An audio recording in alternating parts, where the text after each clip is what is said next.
Hello, everyone. Welcome to Couch Talk. Dr. Anna Cabeca here with a dear friend of mine, Dr. Stephen Masley. And today we're going to really go into festivities for the holidays, what makes a happy heart, happy home, and the Mediterranean way of doing things. The Mediterranean Method is Dr. Masley's new book, and I'm just thrilled to share it with you. I've loved everything he has done. I've known him for over a decade now, have cooked with him in his kitchen, ate at his family's table, and just really, this man knows exactly what to do. And also, I've worked in his clinic. I've consulted with his clients and have just seen the state-of-the-art operation he runs, light years ahead of even executive level concierge care. So Dr. Stephen Masley, how are you?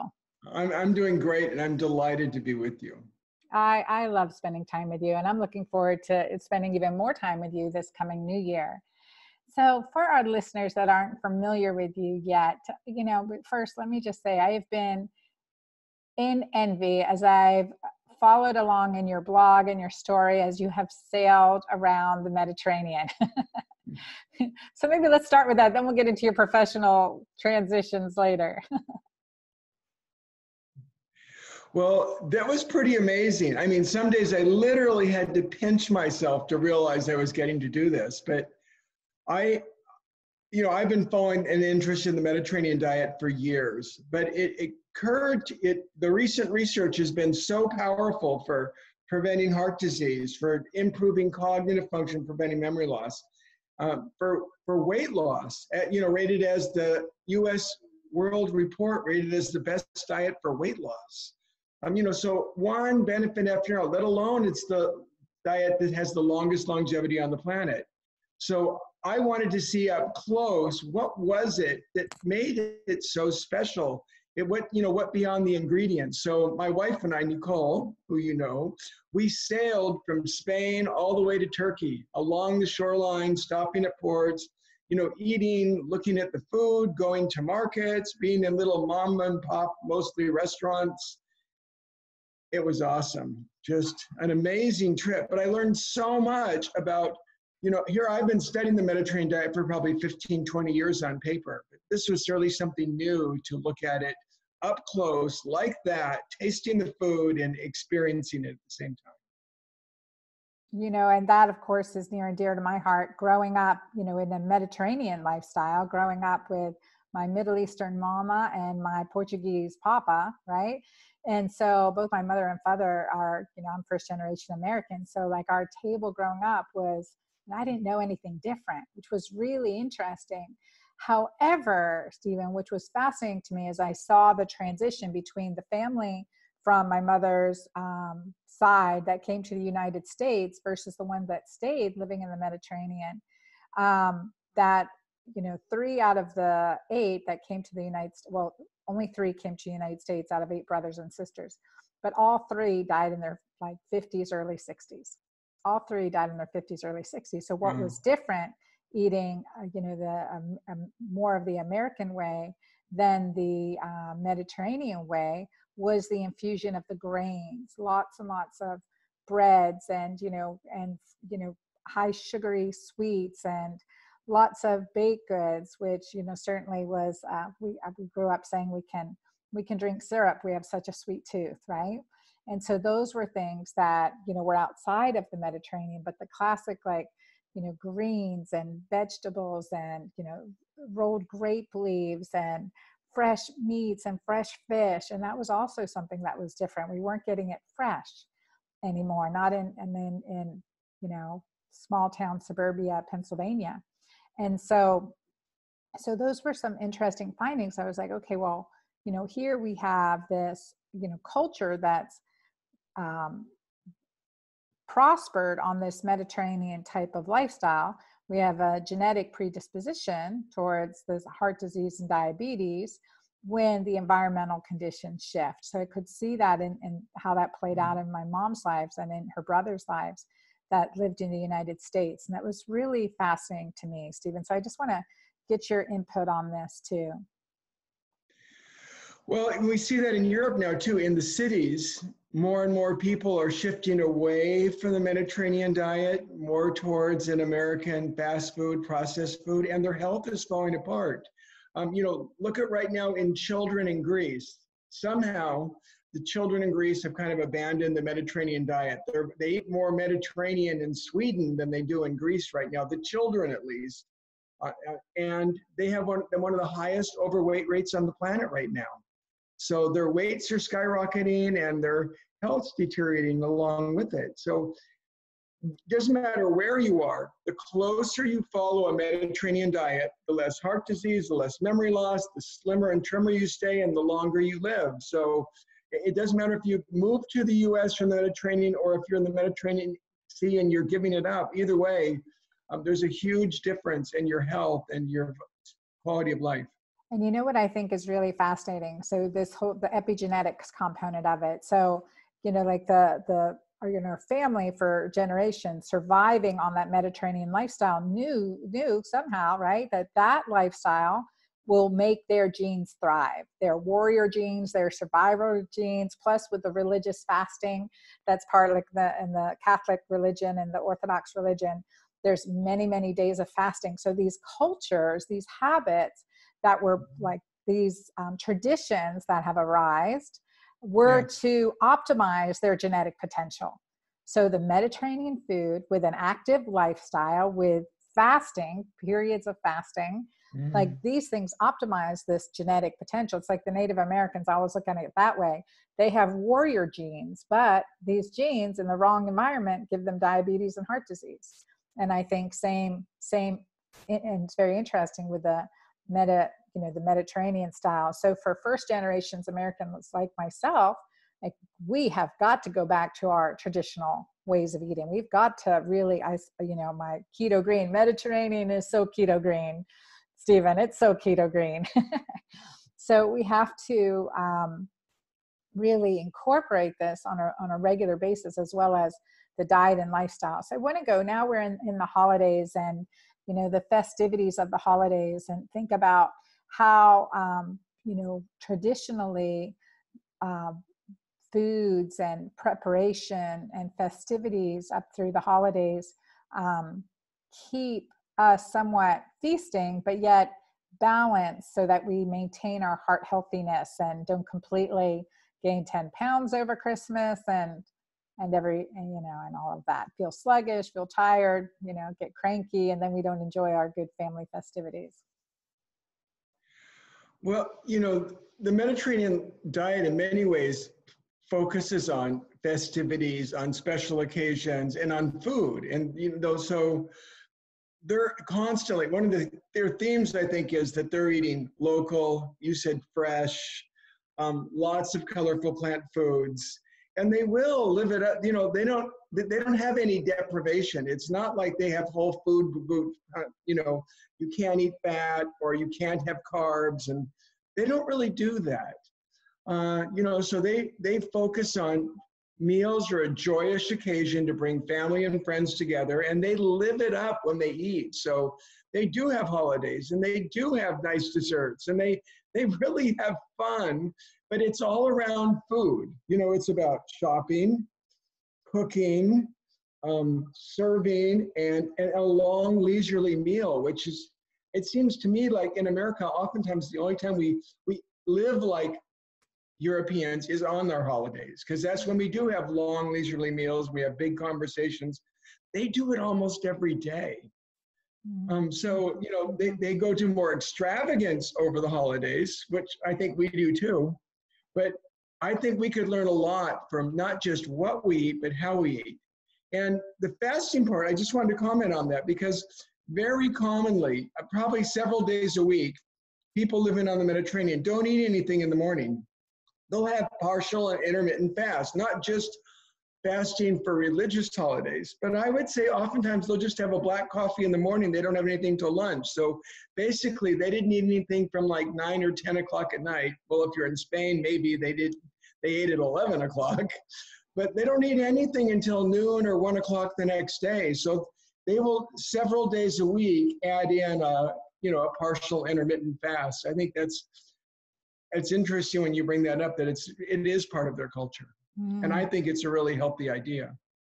I agree with you. I agree with you. It's essential. And so, Stevens, what did you notice about the oldest of the old populations that you saw? Like how, how are they living out compare and contrast the elderly along your journey in the Mediterranean, a lot of the coastal communities, and you're a coastal community in the United States, Stevens in St. Petersburg, so Yes. St. Petersburg, Florida. So compare and contrast the elderly. Well, they're much more active. I mean, and they walk to go shopping almost every day. I mean, Nicole and I had one of these little carts that we would pull behind, as a little thing that you could put a day or two's worth of shopping in. But almost every day you see little old ladies and little old men out shopping at the market and bringing home and eating fresh what they got. And, we're much more likely to drive and buy food for the week or the month and load up the car. And so, I mean, that's a huge difference. And Huge difference. I think beneficial for us is we do have all this disabled things who have some, they can get into a restaurant, they can get anywhere. They don't have that in Europe. So you are forced to walk up and down stairs and all sorts of things all the time. In the train station, if you can't do stairs, you're probably not going to make, oftentimes you're not going to make it. So they have a guaranteed fitness level that you have to stay active, and they don't, give you a break, and they don't have elevators all over the place. And so they're much more active. They still cook. And when I see them, and they're still out in restaurants, but when they do, it's usually like with family, it's joyous.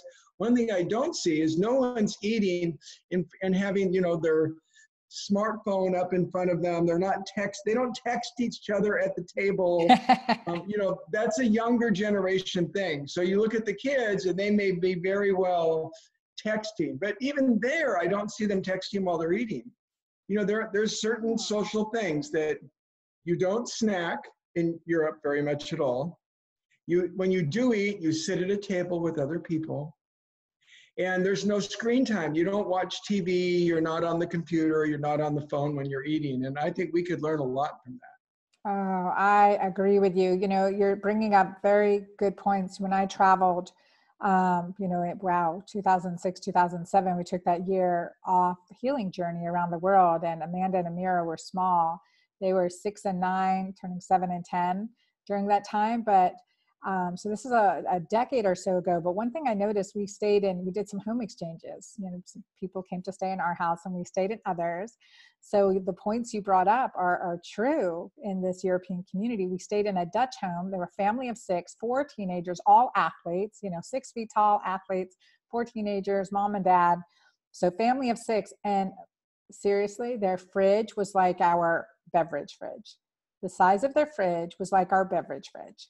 And I was like, whoa. And I said, what do you do? And they said, well, we ride the bikes down the street to the market every day and, and get what's fresh. And, we store a couple things here. And they showed me a little like cupboard, like basically a small drawer that's had some dried goods, but everything else was fresh. And then of course I asked the very silly question. I said, well then, like you ride your bike there every day to the market? And she's like, yes. And I'm like, well, what do you do when it rains? And she's like, we get wet. I wear a raincoat. We get wet. And then I learned the Dutch expression, no such thing as bad weather, only bad clothes, only bad clothes. So I try to remind myself that.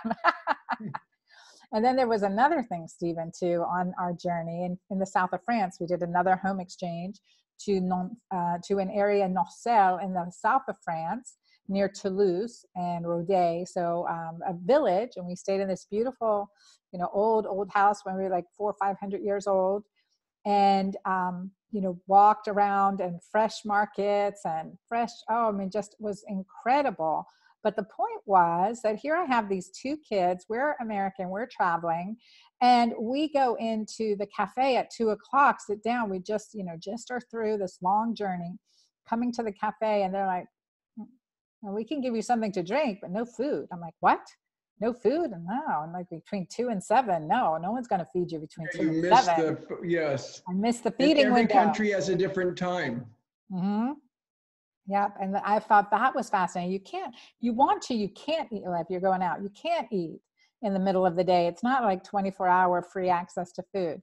And so that was like, this is a French secret that I wasn't aware of, You can have a cafe, you can have, sparkling water or something, glass of wine maybe, but you're not getting food. Well, and Not that's in it, the because villages. when I would offer someone on our boat a snack, they would not accept.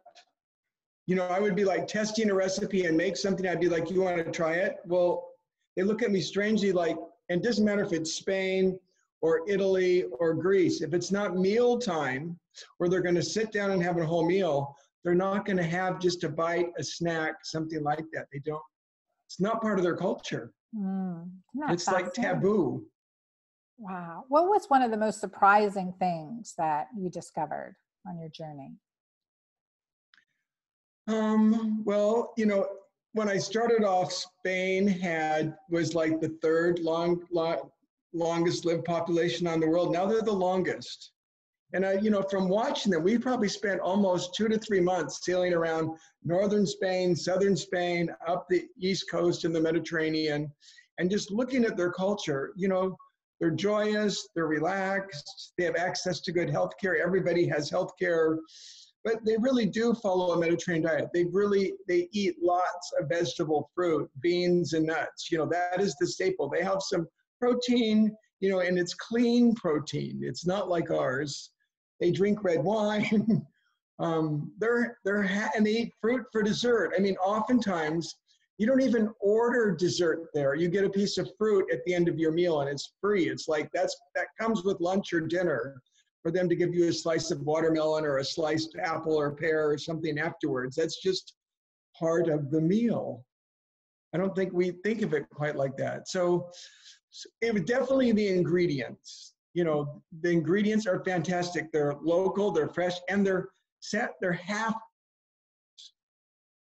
Their food is clearly less expensive. Processed food is expensive, but when you look at fruit and vegetables in the market, we would just fill up a bag, a backpack that we would carry on our bicycles or something, and it hardly cost anything. And the quality was amazing. It was delicious. I mean, everything. I was floored to some degree at because they insist on it. They demand fresh, local, delicious food, or they won't buy it. They're very picky and very selective. So, just traveling around, those were some of the keys in how they shop and the ingredients they have available. And the stuff we sell here, they wouldn't buy oftentimes. So we should be more picky as to I really think we need to be more picky about what we buy at the store and what we're willing to accept. And the frequency, right? The frequency of how often we're shopping fresh, slow grown, local fairs and things like that. And tell me about like the whole glyphosate issue. Is there GMOs? What is the environment around that as you travel? Well, they still have, they're still using, Roundup gets used in some areas, but there's an aversion to it. Here, there's an acceptance, like it's just normal, and the FDA says it's safe, so we're supposed to trust that, which I don't. But in Europe, there's a general aversion to anything being put on their crops.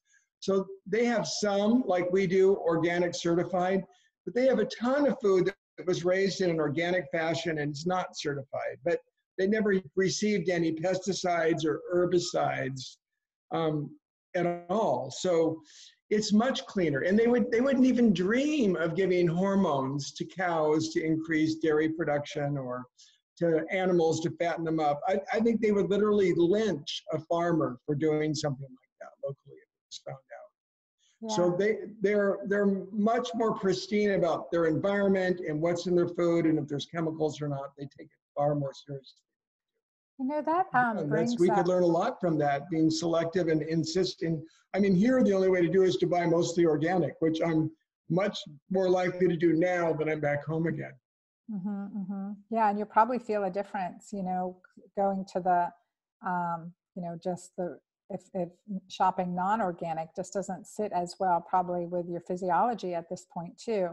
Stephen, this reminds me to another interesting observation I made too as we traveled around the world was milk, right? I mean, like, I don't remember anyone, like, milk was not a staple. Like, cereal for breakfast was not a staple. Like, that wasn't, the only No. place that we had that was in Australia. But what I noticed, which was very interesting, because I was thinking about that this morning, I mean, really, milk became a food for starvation issues, right? Like, what other species drinks another species milk? So that's something I see the cheeses and the fermented cheeses, and I saw a lot about that. But did you see a increase? Like, did you see anything with the milk? Anything struck out? No, I did. Right I through on that? hardly saw milk served at all, but I saw a lot of yogurt, and most of their yogurt is plain, basically, or plain organic yogurt. So instead of all these sugar and sweeteners, you know, I always say to my patients, which has more ice cream, excuse me, which has more sugar, ice cream or yogurts with fruit in it. And they're usually shocked to hear that yogurt with fruit in it has more sugar in it than ice cream does. That's really different. Most of the yogurt there is plain, and people eat plain yogurt. Oh, it's a staple. So of the dairy they have, it's a fermented form. It's got a nice probiotic in it, and it's good for your gut. So, but I know I really saw very little milk consumption. Yeah. Maybe an occasional latte or cafe au lait, but much more likely if they drink their coffee, it's black, it's espresso, it's not milk added.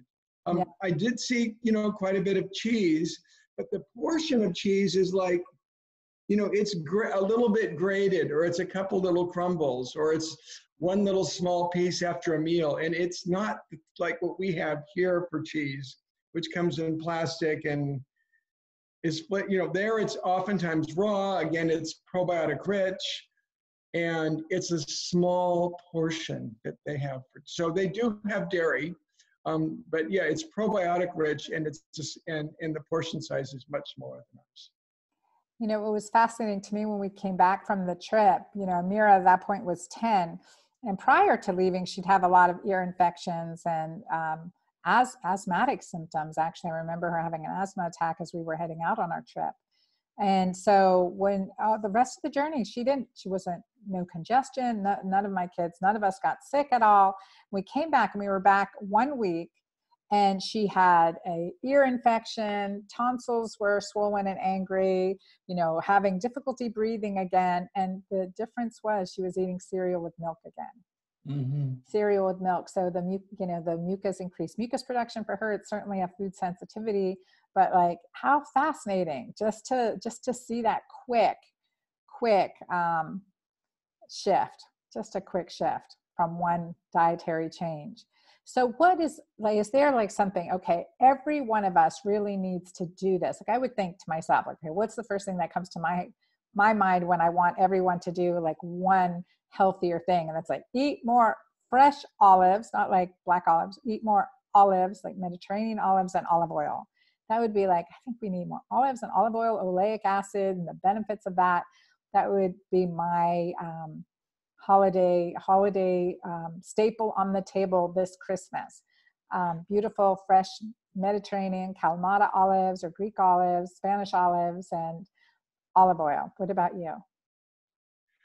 I really like the olives because that's like the most popular, common appetizer we ever saw. And oftentimes they would give us, you might even get olives for free before a meal. Because again, just like you have a piece of fruit at the end of the meal, you might start your meal. So there'd be a little bowl with some mixture of green and black olives, and they weren't pitted, they were unpitted olives, so they had more flavor.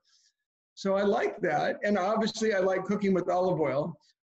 For me, it would be that you need a big portion of vegetables at every meal.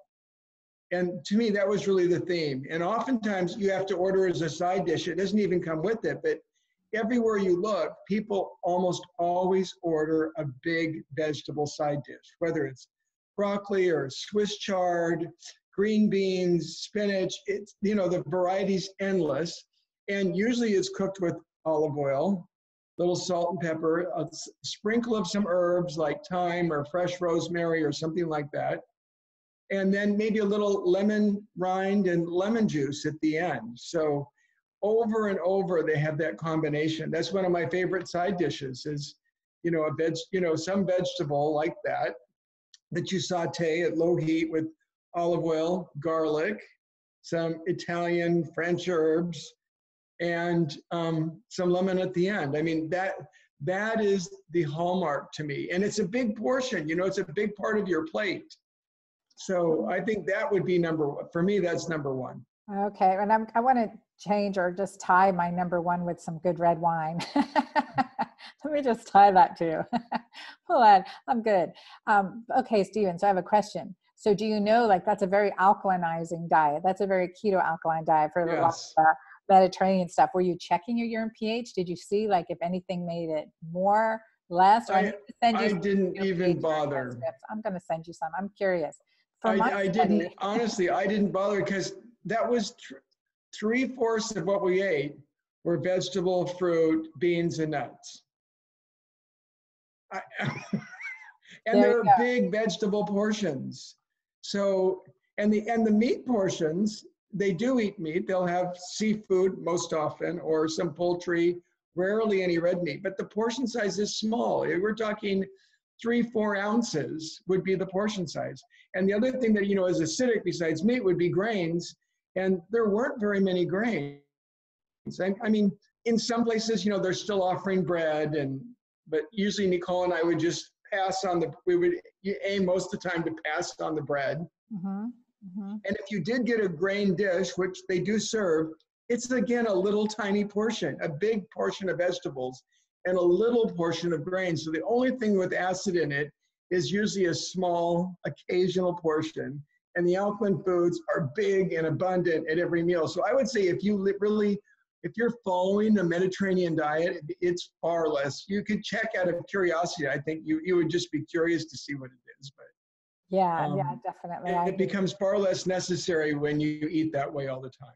Mm-hmm, mm-hmm. And plus, you're very in tune with how you feel, right? Like less arthritic pains, more mobile, more energetic, and memory and clarity. This is something that's interesting in our different cultures, right? Like our older generations are losing their memory, increasing risk of dementia and Alzheimer's.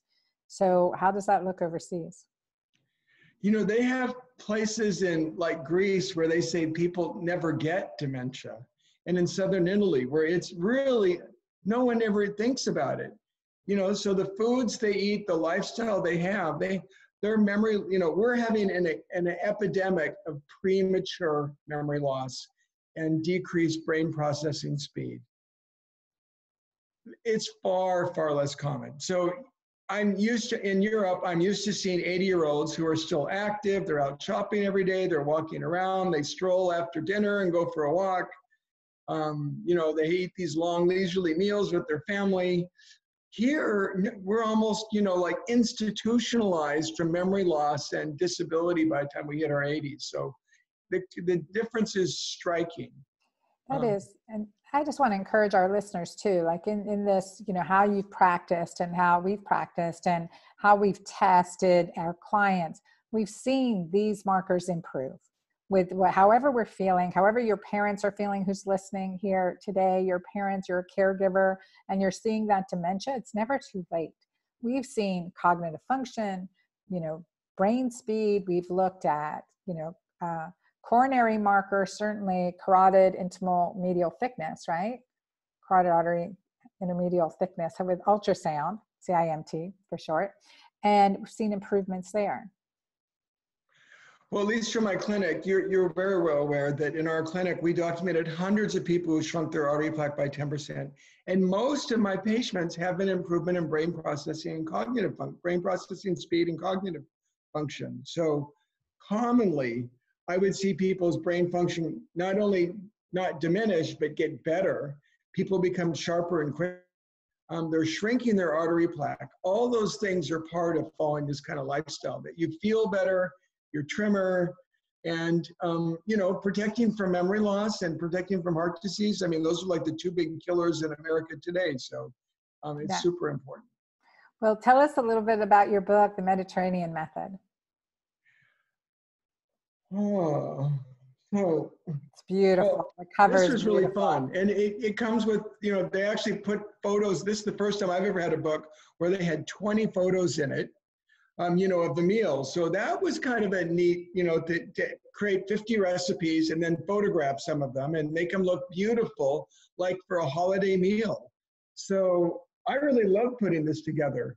So good. It came together. It was the easiest book I've ever written because it was so natural for me. The Mm. idea of how does following a Mediterranean diet prevent heart disease? How does it enhance your cognitive function, prevent memory loss? How does it make you live longer? Why is this rated as the best diet for weight loss by U.S. News and World Report? So there's so many things that I wanted to put the tips in. What would make it? And my real goal was, how do you make this easy?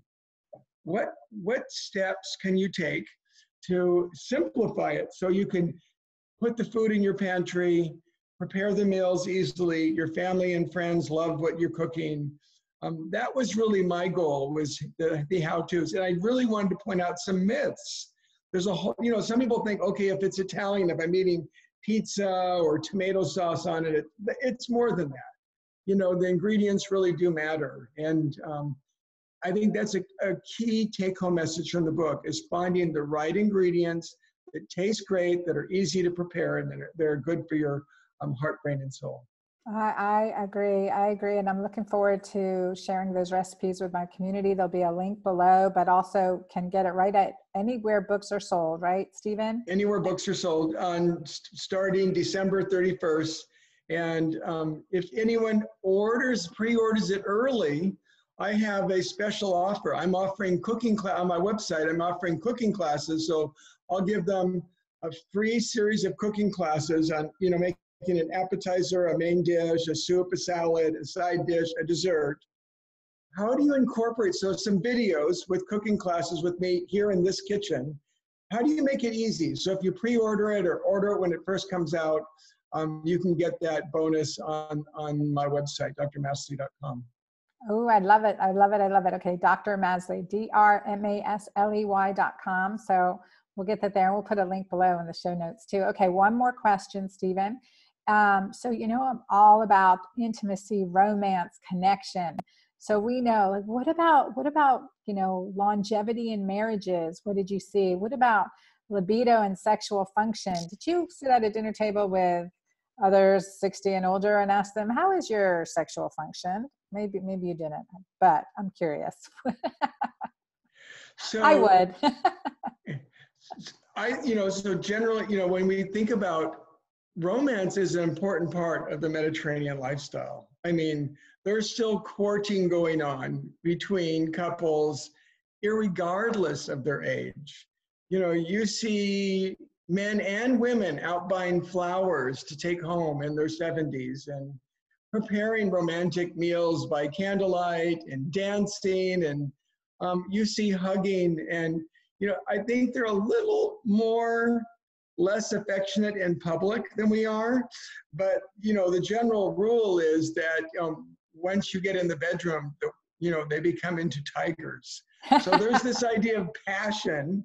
So you won't see a lot of people groping themselves or each other in public. They're a little more private than that, but they talk about intimacy and they talk about romance well into their 80s and 90s. So there's no hesitation here.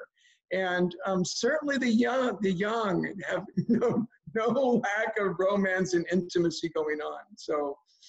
Well, that's really, and I like how you say the word, means romance, right? You're bringing the romance in. It's part of the culture, the flowers brought to the table, the chair being pulled out, holding, I would see hands being held, respect, all of those, a twinkle in the eyes, a special smile, those Yes. interchanges, throughout the longevity of the. Right. It's not just it's not just having sex. Mm-hmm. There's all this romance that goes along and builds up to it. And I think it makes it sweeter. At least, I'm in my mid 60s, and, for Nicole and I, it's still a really important part of our lives. And I hope it is for the next 20, 30 years. So, Well said. Yes.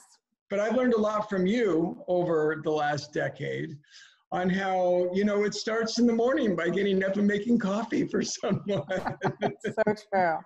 So true. That is early morning foreplay. Absolutely. And it is inside, outside the bedroom. And too, for couples that are struggling, what are the night, how do we bring kindness, consideration outside the bedroom first, right? So there's that whole concept of foreplay starts, in the morning, that bring me that coffee. What is something that pleases you, that makes you feel special, or you've been thought of, and from both sides, remembering to be grateful and to focus on the positive. And you and I ask you these questions because, number one, I know you'll answer me, and number two, you and Nicole have the most amazing relationship, and you just see that you guys are in love, continue to be in love, and plus, like, you dance together, you hold hands, you'll give her an affectionate touch, and it's mutual. So you see that, and that's really special, and that's good health and longevity all the way around. Absolutely. So thank you for modeling this for those of us that get to watch you. And I'm looking forward to your cooking classes, and I look forward to cooking with you when I come down your way, hopefully around New Year's. So look forward to that. For our listeners, make sure you're on our Facebook page, because we'll definitely do some live stream cooking for you too. So pay attention for that, and our Instagram. And Stephen, sending you off with a big happy holidays, and thank you for being on our show today.